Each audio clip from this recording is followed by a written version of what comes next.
I'm Arlen Viscount, and coming up next on Mountaineer Playbook, I'm going to tell you about the fan attendance and tailgating for this upcoming spring game. I'm Chris Farha, and coming up on Mountaineer Playbook, I'll tell you everything you need to know about spring football practice beginning. Coming up in Mountaineer Playbook, I'm going to tell you why 2 defensive backs are leaving the WVU football program. How has the landscape of college athletic directors' day-to-day duties changed ever since the beginning of the COVID-19 pandemic? I'm Taylor Kennedy, and coming up on Mountaineer Playbook, I'll tell you more about how all of that has changed.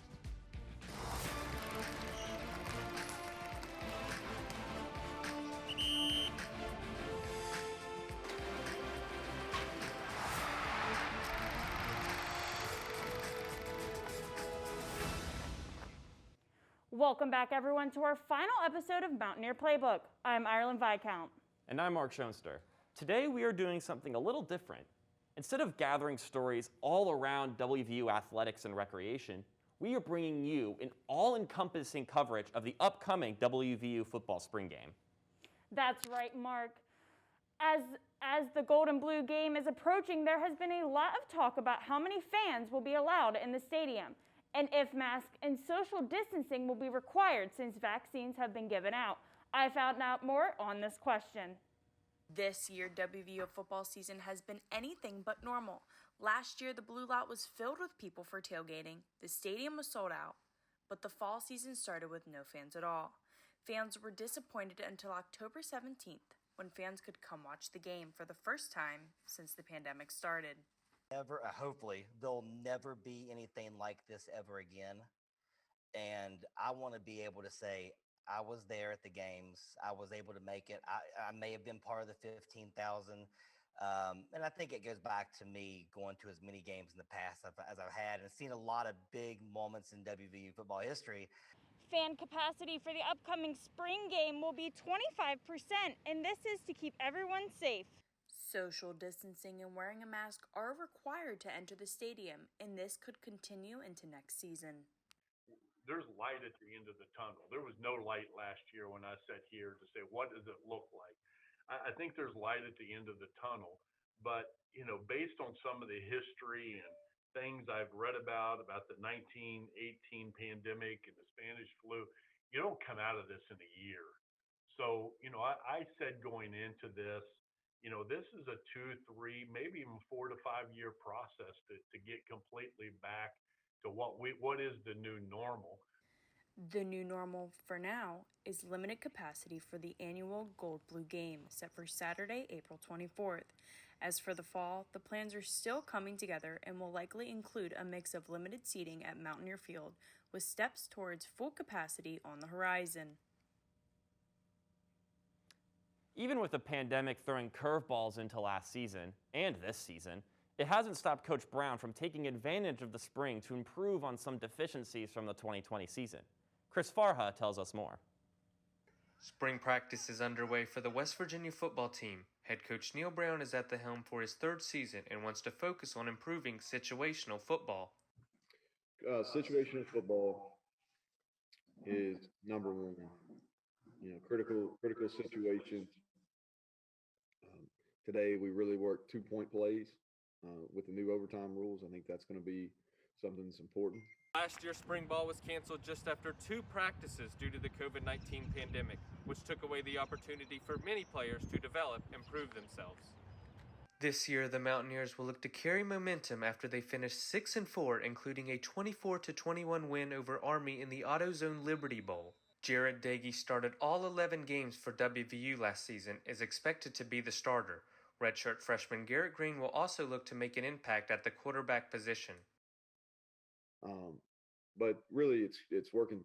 It's situational football. It's our response to adversity.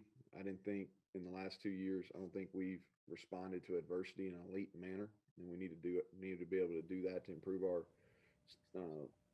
where we're at in our league right now. And then we need to get through this spring, understanding how to compete with. Spring practice will conclude with its annual Gold Blue game set for this coming Saturday at 1 p.m. The stadium will operate at 25% capacity. Tickets are now available to students. As for the game itself, it could include scripted plays, drills, or a full-on scrimmage. A portion of the proceeds from the game will benefit WVU Medicine Children's. Back to you, Mark in Ireland. Thanks, Chris. Although most players are looking to come back stronger this fall, not every playmaker is returning. Right, Ireland? That's unfortunately true, Mark. Several key pieces to the Mountaineers last season have left the program for other bigger schools. Chandler Stemler has more on the modern-day transfer portal. WVU Football has lost many players in the offseason, but more importantly, they have lost 2 defensive starters to 2 SEC schools. Is it a coincidence, or is it a new NCAA rule that helped them make that decision? Both of those players have professional aspirations. They want to be in the NFL, and both of them went to SEC schools. That's not a coincidence. If you look at who's getting drafted every year, it's players in the SEC. And I think that means a lot to players who want to do the most they can in college. And you have a small period of time. And for a guy like Drayshawn Miller, who got injured and missed a whole season, the fact that he can transfer now to an SEC school and start without having to sit out a year, that's a really big deal. Tyke Smith kind of had some disagreements with the coaching staff here. And the fact that he can just pick up and move and not have to sit out a year, that's pretty influential to a kid like him. And when you can land at Auburn and you can land at Georgia and you can springboard from the SEC to the NFL without having to sit out a year, that's really hard for these kids to turn down now. The NCAA announced on Thursday, April 14th, that NCAA athletes will be able to freely transfer and play immediately. We felt it has to be done for roster management purposes, says Shane Lyons, the WVU athletic director who sits on the D1 Council. Both WVU athletes committed to SEC schools. Tyke Smith transferred to the University of Georgia, and Drayshawn Miller transferred to Auburn University. WVU football has yet to indicate who will replace Miller and Smith, but they will play the spring game right here behind me on April 24th at 1 p.m. For Mountaineer Playbook, I'm Chandler Stemler, Morgantown. Thanks, Chandler. We wish the two of them the best of luck at their respective SEC programs. As we work to return to normalcy, we have to acknowledge that the state of college football will be forever changed following the COVID-19 pandemic. Junior correspondent Taylor Kennedy has the latest on that story. Across the country, collegiate athletic directors' day-to-day duties have changed drastically ever since the beginning of the COVID-19 pandemic a year ago. That includes pay cuts. That includes other financial struggles. That also deals with allowing fans in the stadiums as well. One athletic director in particular has been dealing with more than he had anticipated a year ago before all of this began. WVU Director of Athletics Shane Lyons has served his alma mater since 2015. Lyons has never dealt with anything quite like the pandemic in his 33 years of being in athletics. He feels like it all started yesterday. A lot of ways, I sat here and it seems like, man, it just felt like yesterday. I was sitting here and again, we talk and, a year ago, I didn't know what Zoom was. I didn't know what Teams was. Now it's second nature. So you learned a lot through this, technology and how we can use it to our advantage. Lyons also serves as a chairman on the NCAA Football Oversight Committee. Lyons says that he has learned to approach everything diligently for the safety of everyone involved. I think the thing I learned through this is, it was new territory. We'd never been down, approach it very cautiously, but at the same time, approach it to the point where the health and safety of our student athletes and coaching staff were not at risk. Other than learning the ins and outs of Zoom, Lyons also said that he has learned important lessons about his coaches during the pandemic. I found that our coaches were willing to adapt. They understood that, an answer today was not always going to be the answer tomorrow because, there had to be situations where we had to shift. They encouraged, and supported their athletes. Lyons remains optimistic about allowing fans back into Milan Puskar Stadium for the home opener on September 11th against Long Island University. Taylor Kennedy, Mountaineer Playbook, Morgantown. Thanks, Taylor. You can't help but appreciate all the extra work that Shane Lyons has put in for both the school and college football this past year. Well, we'll be right back with some previewing of the football team coming up next after the break.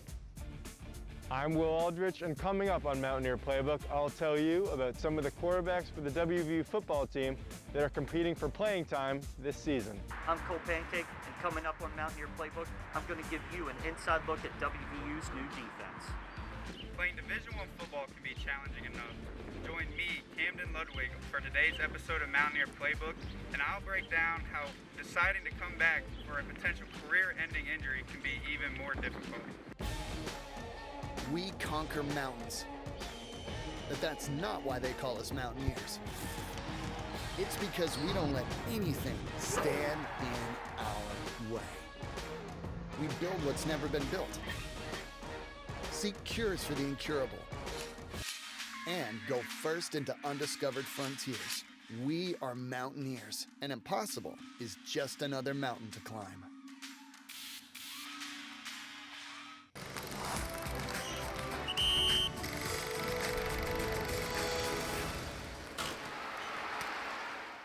Welcome back to the Spring Football Special on Mountaineer Playbook.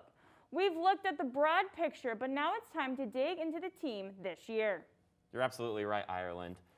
With the right open competition at quarterback this fall, head coach Neil Brown is looking to find which one will get the start in Week 1.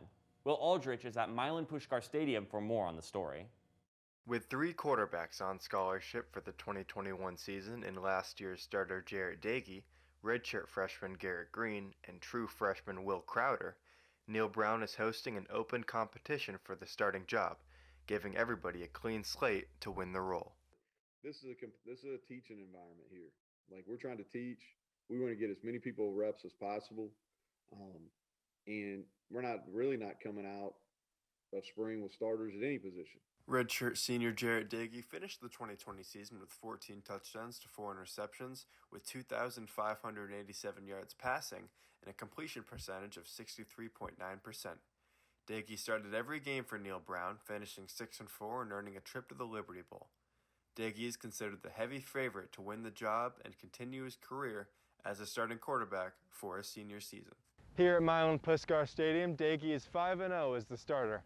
Entering his 3rd season with the program, Dagey is expected to take a big leap this season as his connections with some of his younger receivers become stronger. In redshirt freshman Garrett Green, Neil Brown gets a completely different style of quarterback than Dagey.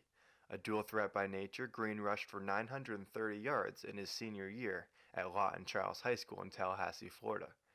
Green competed in 2 games in 2020 and is somebody that could add unique looks on the offense, even if he doesn't win the starting job this early in his career. First off, him and Dagey have been great in preparing, and they're going to push each other in a very positive way. To start, it's his first run of really getting meaningful reps, so he's had some of this.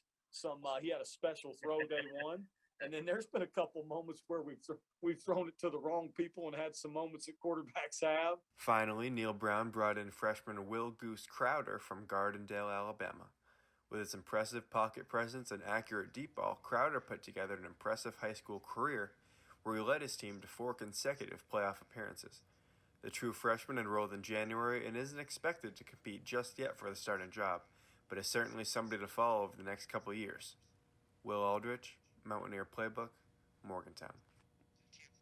Thanks, Will. After a 2020 season where the Mountaineers were one of the top-ranked defenses in the country, expectations are high for the unit to stay strong in their 3rd season under Coach Brown. Cole Pancake has more on the story. Every year, the 1.8 million residents of West Virginia center their lives around Mountaineer football, waiting for the next explosive play. However, under head coach Neil Brown, the air raid of Smith and Greer and the power attack of White and Slayton have fallen by the wayside to defense because, well, defense wins championships. Despite the Big 12 being widely regarded as the premier offensive conference in college football, Coach Brown and his squad have brought defense back to the forefront in Morgantown.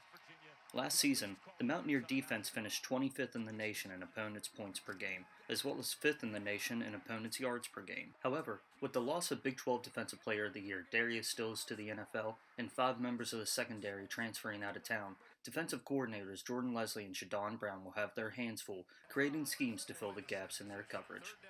It's not all bad news for the Gold and Blue squad, though. Despite the losses, the defense was still a top unit in the nation last year, and with guys like Dante Stills returning, hopes run high. Coach Leslie preaches every day. You got to be on. Like, I can't be the one that picks everybody up. Like, you guys have to, do it on your own. Because if I have to, what I'm saying, if he has to do it, it just doesn't end well. So our players have to come together and share a whole mindset together and be able to prepare and, play at a good level. So. On the flip side, there are still strides to be made for WVU. The Mountaineers defense finished 72nd out of 127 teams in red zone defense, allowing scores 85% of the time. Similarly, the group struggled on third down, allowing conversions 39% of the time, which ranked 55th in college football. With improvements always left to be made, Coach Brown and his staff will have the rest of the spring and the summer to prepare for competition in the fall. I'm Cole Pancake, Mountaineer Playbook, Morgantown. Thanks, Cole. We've only got one more story on this year's edition of Mountaineer Playbook. And our final kicker story for the semester is about, well, a kicker. After a tough year for Evan Staley that resulted in a season-ending injury halfway through the fall, Camden Ludwig catches up with him to discuss his recovery and his process to returning to the field. Anybody who's ever been to Morgantown, West Virginia knows just how many bumps are in the roads here. The same can be said for Evan Staley's road to recovery. West Virginia's redshirt senior kicker is on a road to recovery after tearing his ACL in Game 6 of the season last year. He joins me to explain what he's been through and how he's kept his focus on returning to the field this fall. Really, I didn't know my goals going into this. What I really was going to get out of this. I never knew how the surgery was going to go, how rehab was going to go. But if we're talking about right now, I'm hopeful to start just getting back and kicking, whether that be playing on the field, if that's me starting, somebody else starting, me being back up, whatever it is. Really for me, it's just having the chance or opportunity to hopefully play football and sports again at a college level. When asked about his initial reaction following his injury, Staley states that he knew he needed to come back right away. Playing in front of Mountaineer fans everywhere and being from the state of West Virginia is part of that reason. Just growing up here in the state of West Virginia and getting to play football for the past 4 or 5 years has just been a dream. So I knew that it was a no-brainer when I got hurt that I couldn't end my career like that, and that I had to come back and do it the right way. Now that Staley is in month 5 of a 6 to 9 month recovery phase, he explains what he's been up to so far and what he's doing to get back on the field. So recently I been lifting a lot, just trying to get my strength back. That's the #1 priority right now. And then really this past 2 weeks I started getting back and running in the pool and just trying to get that motion back without putting a lot of stress on my knee. Mountaineer fans everywhere are rooting for a quick recovery for redshirt senior Evan Staley. With Mountaineer Playbook, I'm Camden Ludwig. Thanks, Cam. According to the team doctors, Staley's injury was the worst they've worked with in their career. So props to them and Evan Staley for making it this far. And with that wraps up this special edition of Mountaineer Playbook. Be sure to watch the Gold and Blue game this Saturday. I am Ireland Viscount. And I'm Mark Schoenster.